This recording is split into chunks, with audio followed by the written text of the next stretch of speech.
స్థాయి అనే కావాలి. ఈ ఎలక్షన్లు అయిపోయినా మళ్ళీ ఎవడొద్దు, సింపుల్. ఇప్పుడు ఎందుకు పెడుతున్నారు? స్థానిక సంస్థల ఎలక్షన్స్ వస్తున్నాయి కాబట్టి మీకు మేము అండగా ఉంటాం, కాంగ్రెస్ పార్టీ కార్యకర్తలారా, నాయకులారా తరలిరండి.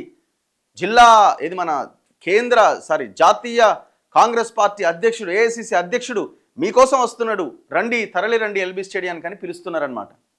ఈ సంవత్సరాన్నర నుంచి ఏ కార్యకర్తని పట్టించుకున్న, ఈ పార్టీ అని కాదు, ఏ పార్టీ అయినా సరే, ఏ పార్టీ అయినా కార్యకర్తని పట్టించుకోదు.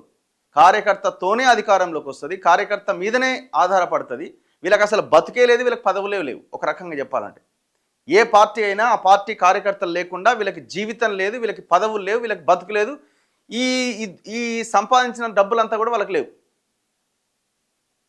ఇవాళ ప్రతి రాజకీయ నాయకుడు ప్రశాంతంగా బతుకుతున్నాడు, మంచిగా 3 పూటలు తిని 1000 కోట్లు సంపాదించి ఇంకో రకంగా లాభపడుతున్నారు అంటే అది మీ పార్టీ కార్యకర్తలు చేసిన కృషి వల్ల.